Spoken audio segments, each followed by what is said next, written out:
morning, everybody. Welcome to my backyard today. We are looking at Numbers chapter 33 today. We're winding it down toward the end of the book here. And this chapter is a review. The Lord tells Moses to record all their travels, everywhere that they went, everywhere that they camped. And he had told him this before, to record everywhere where they were. And so he did.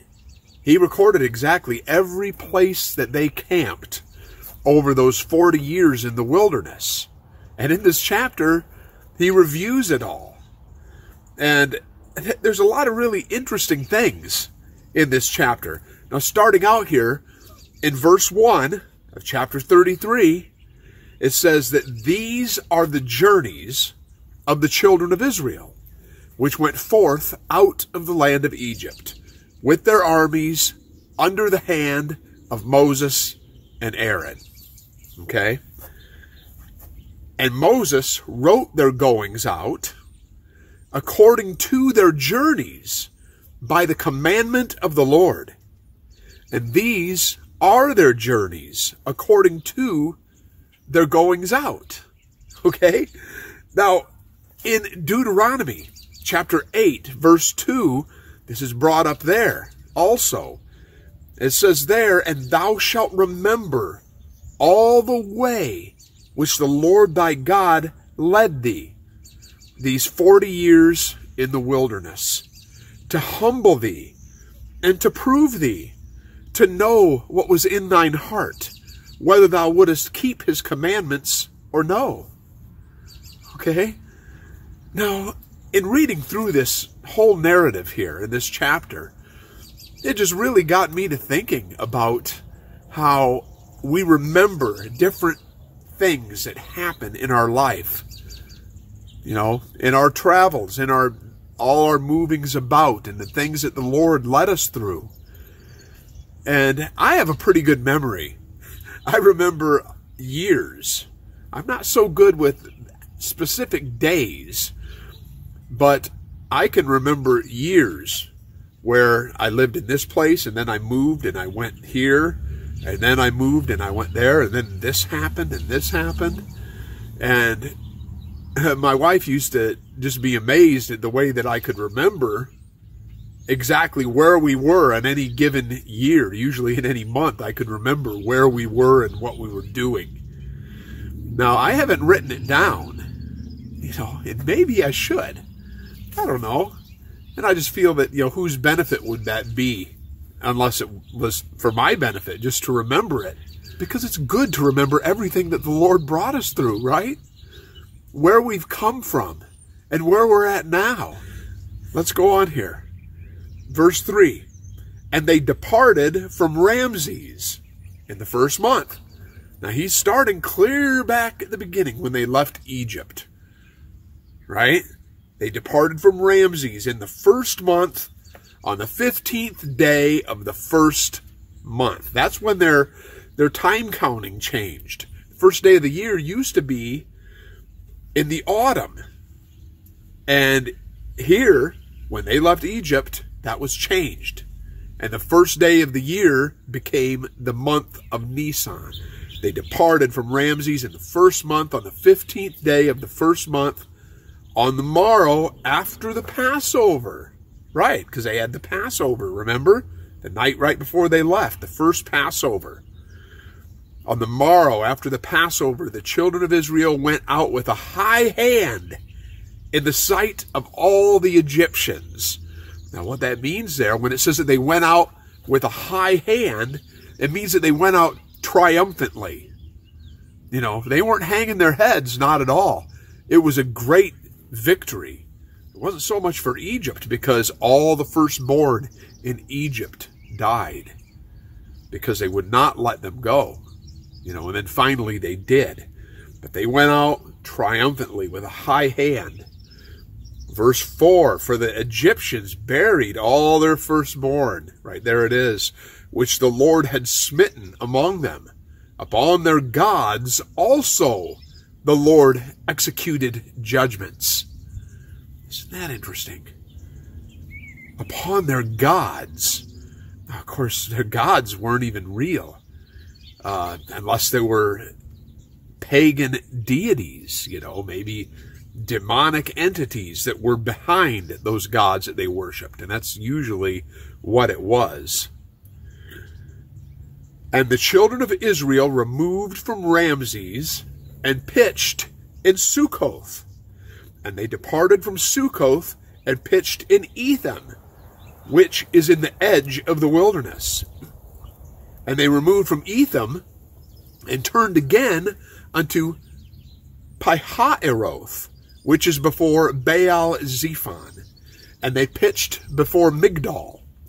And they departed from before Pihahiroth and passed through the midst of the sea into the wilderness, and went 3 days' journey in the wilderness of Etham, and pitched in Marah. Now, the names of these places are significant here, because they mean different things. I remember that the word Marah, it meant bitter. It had to do with bitter water. And each one of these place names that they mention through this is significant in the journey. Because a lot of these places where they camped, previously didn't have names. But when they stayed there, they named it a specific thing. And that's the way Moses recorded it. So the meanings of these names are significant. It tells a little bit about their journey. In Deuteronomy, chapter 32, verse 7, it says there, "Remember the days of old. Consider the years of many generations. Ask thy father, and he will show thee. Thy elders, and they will tell thee." Amen? I love that verse. That's one of my favorite verses. I quote it quite often. It's important to remember what our fathers did, remembering the days of old. Our society today has just gone so far off the track. And these people, the worldly people in our society today, they act like their way is the only way. Like that's the way that it's always been, and we better listen to what they have to say. But it's not. It's not. The society now that we live in has become so corrupt and so sinful. It's one of the worst, I think, probably in all of human history. What can it be compared with? Maybe with Sodom and Gomorrah? Maybe with how it was in Pompeii before that civilization was destroyed, or ancient Rome. I just feel, or Babylon. I don't know. It's pretty bad. And I think judgment is coming. There's a big change coming for sure, because things can't continue the way they are. The entire human race would cease to exist if it continues on the way these people are trying to take it, But these journeys here are very significant.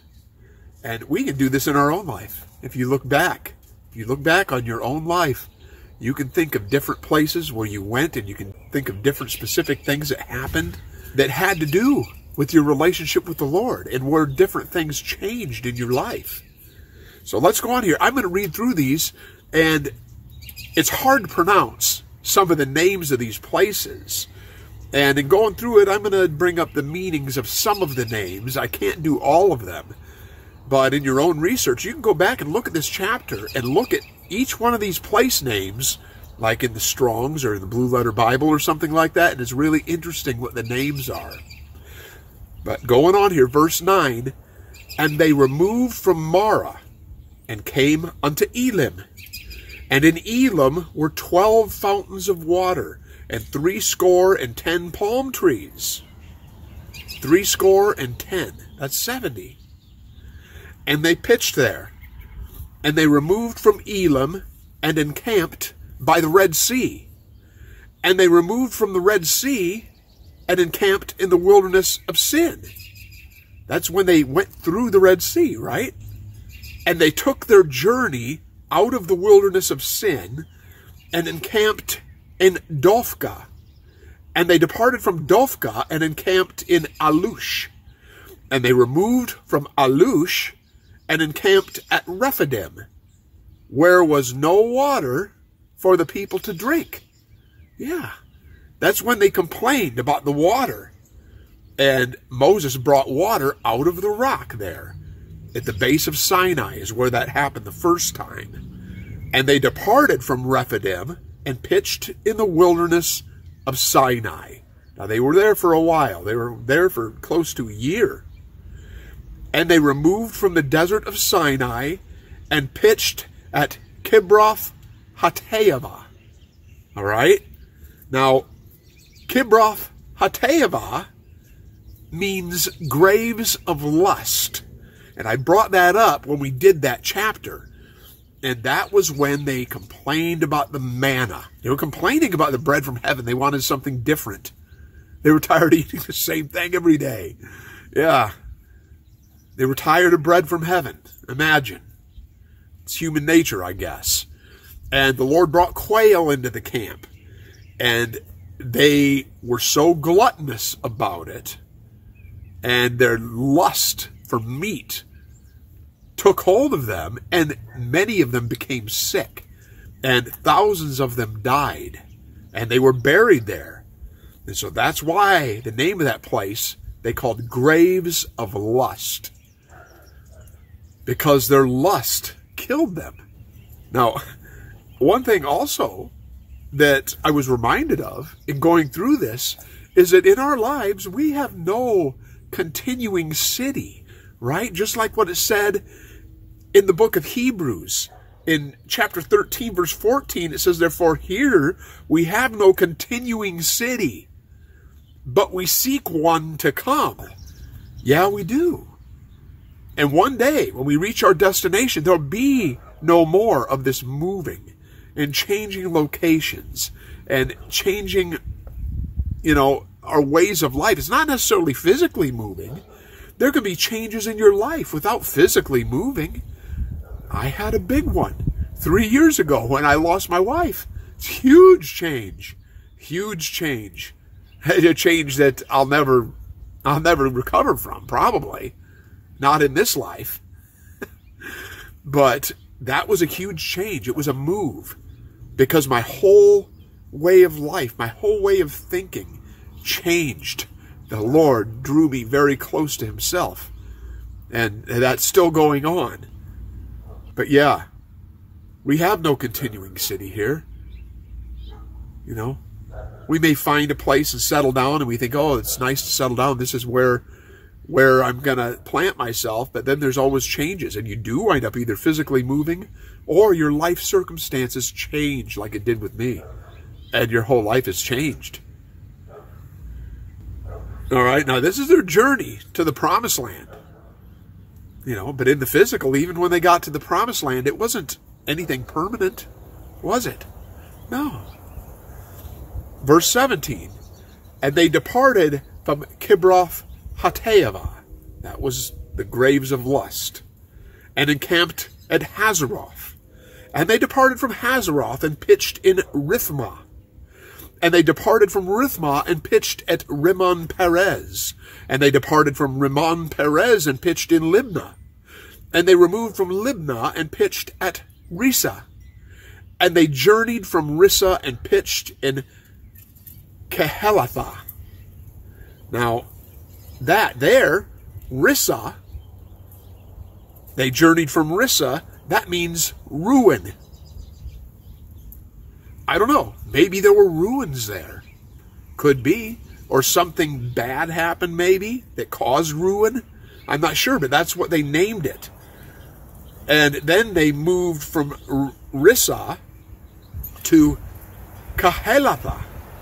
And what that means is assembly.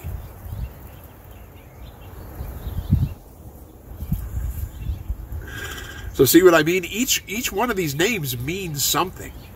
And time here for the video doesn't permit me to go into each one. But it's a good study that you can do on your own. just to look at the names of these cities and what their meanings are. It's really interesting. And they went from Kehelatha and pitched in Mount Shapher. And they removed from Mount Shapher and encamped in Haradah. All right, like there, Shapher means beauty. They removed from Mount Beauty, is what they called it. And they encamped in Haradah, which meant fear. Isn't that interesting? They went from beauty to fear. Maybe it was beautiful there in Mount Shapher. That's why they called it beauty. And then there was something to be afraid of, obviously, at Haradah. And they removed from Haradah and pitched in Makheloth. And they removed from Makheloth and encamped at Tahath. And they departed from Tahath and pitched at Tara. In Psalm 107. Psalm 107 is great. I did a video a while back on that psalm by itself. And it's in the psalm playlist. But in that psalm, there's a particular part there where it brings up these journeys that the children of Israel did. And it says there in Psalm 107, verses 4 through 7, they wandered in the wilderness in a solitary way.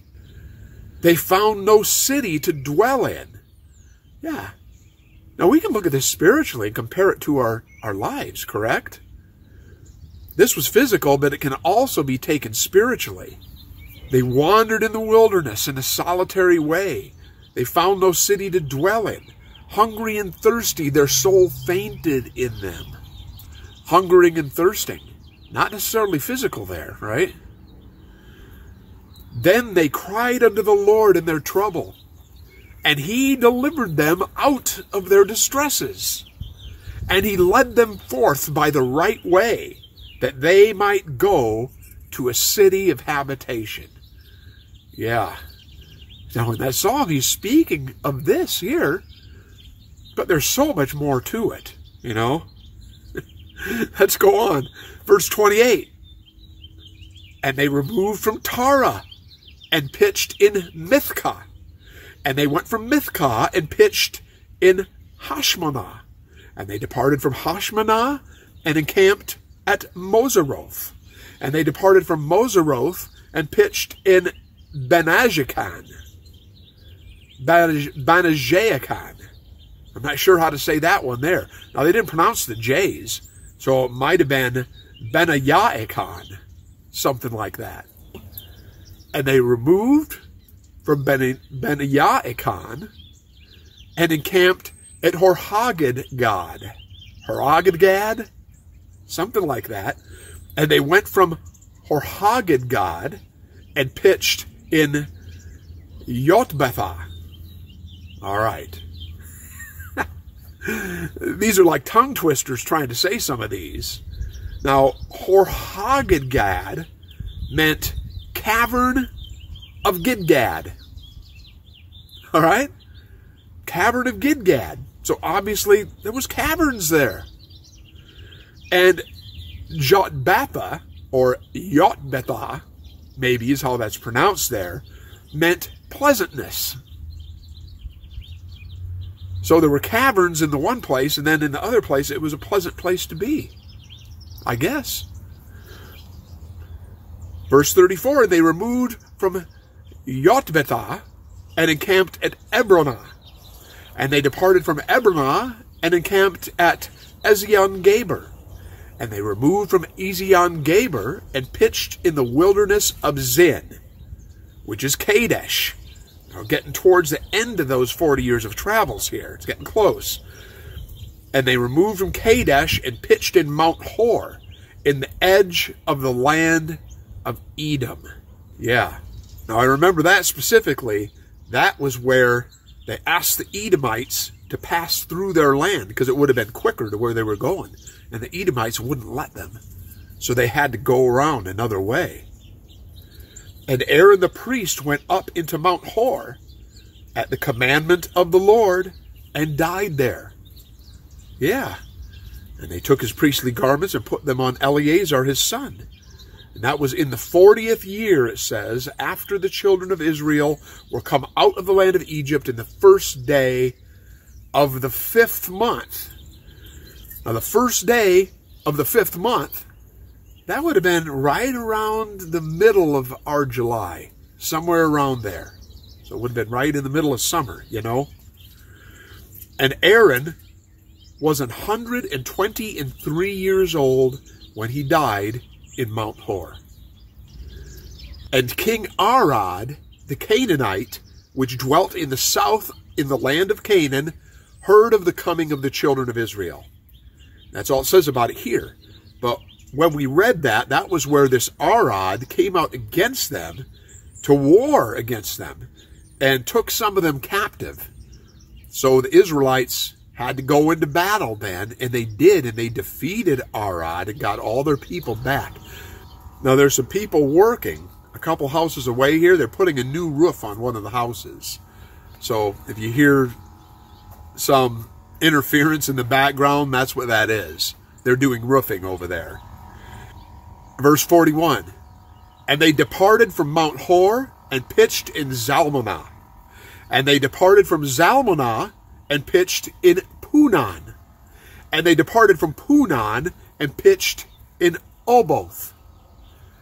All right, now there I made a note of this. Punon means darkness. They called the place where they camped there darkness for some reason, and that was Punon. And then they moved to Oboth, and that meant water skins. Maybe they made some new water skins there or something. I don't know.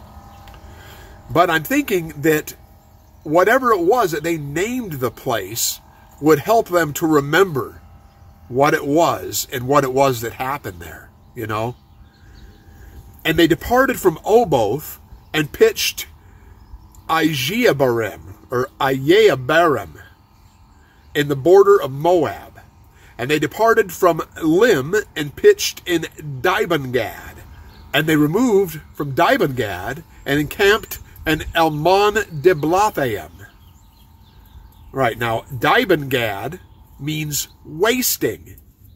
And Almon-Diblathaim means concealing the two cakes. We don't know. Concealing the two cakes is what they called that place. So I guess it has to do with something that happened when they were there. Obviously, something that we don't know. And they removed from Almon-Diblathaim and pitched in the mountains of Abarim before Nebo. And they departed from the mountains of Abarim and pitched in the plains of Moab by Jordan near Jericho. And they pitched by Jordan from Beth-Yesimoth even unto Abel-Shittim in the plains of Moab.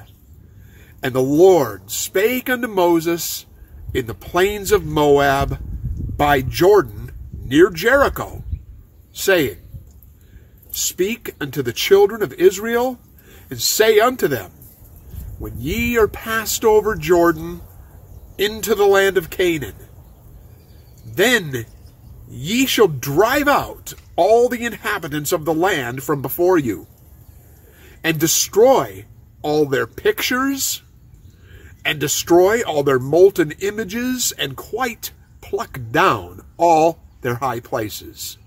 All right. Now, it says pictures there. That jumped out at me. It's not talking about photographs, of course. Destroy all their pictures. Now, I looked that up, and that is the Hebrew word maskit. And what that means is just an image or imaginations. And I'm thinking that it's probably like paintings, drawings, or tapestries. Something like that. Because they had things like that. That would have been pictures of images of things. Because if you notice, it lists molten images separately. That would be more like statues and carvings and things like that. So these where it says pictures, it's probably paintings and things like that. And ye shall dispossess the inhabitants of the land, and dwell therein. For I have given you the land to possess it. And ye shall divide the land by lot for an inheritance among your families. And to the larger tribe, ye shall give the more inheritance, and to the fewer ye shall give the less inheritance. Every man's inheritance shall be in the place where his lot falleth. So they cast lots to find out the exact location in the land where each one would be. And then the amount would have to do with how many people were in that tribe. According to the tribes of your fathers, ye shall inherit. But if ye will not drive out the inhabitants of the land from before you, then it shall come to pass that those which ye let remain of them shall be pricks in your eyes, and thorns in your sides, and shall vex you in the land wherein ye dwell. Yeah, now we've spoken about this quite a bit here in the last few chapters. When we settle in any place, we don't want to let corruption thrive around us. In our homes, for instance.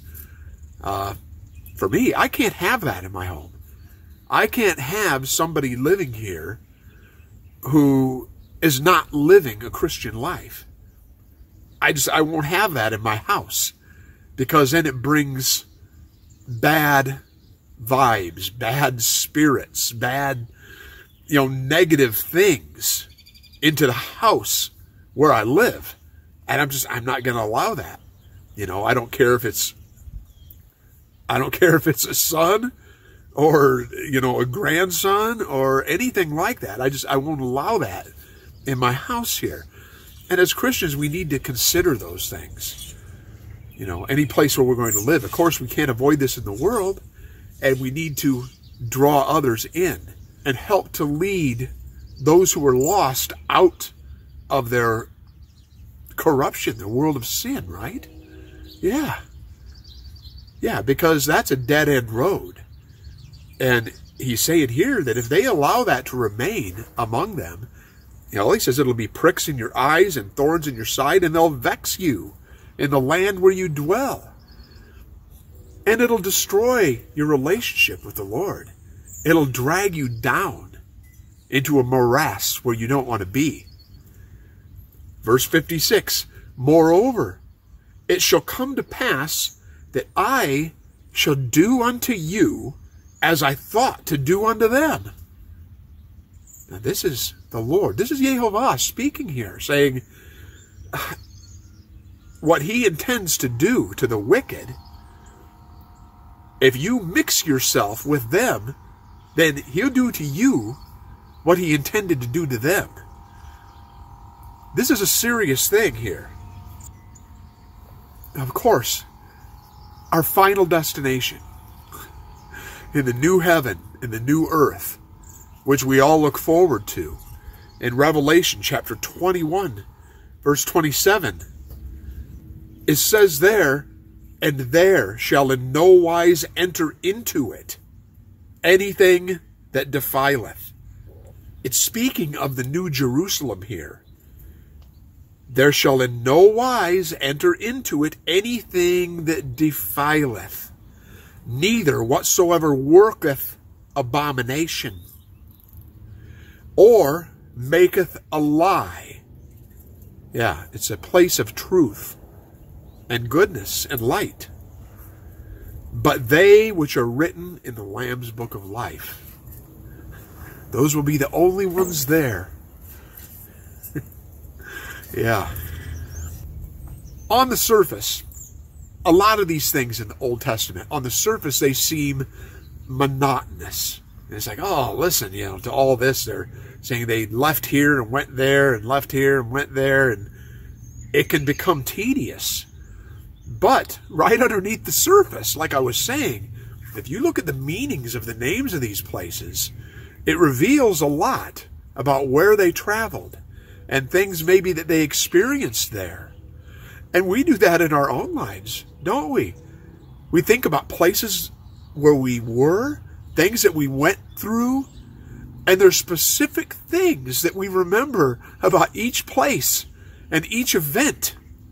And these are all building blocks in what makes us what we are right now and what will be in the time to come. Amen. Let's pray. Heavenly Father, I thank you for this time together with my friends. Lord, I thank you for opening up your word to us and showing us all these great and precious secrets and promises from your word and different things that can encourage us and lift us up and give us insight into what you would have for us today. Lord, I ask that each person listening would be blessed in a special way. If there's any out there listening that don't know you, Lord, I pray that this video, these words, will draw them in and will draw them into your word. And they'll look for themselves and they'll find you by doing that. Lord, I give you all the glory in all of this. In Jesus' name, amen. Alrighty. Like, share, subscribe, all those things, and help me to grow this channel. Now, I notice, especially, well, on both platforms, on YouTube and Rumble, both, I'll see, maybe 50 to 100 views or something like that, and there's only a few thumbs up. So either people are listening to it and they don't like it, or they're not hitting the thumbs up. The thumbs up, when you click that, that helps the video in the algorithms. And it goes out to more people then. More people see it, and the channel will grow. And I thank all of you that have helped me along the way. And I'll see you next time around. Later this week, we'll be in Numbers chapter 34. Getting close to the end. There's only 36 chapters in this book. But I love you all, and I'll see you then. Bye-bye.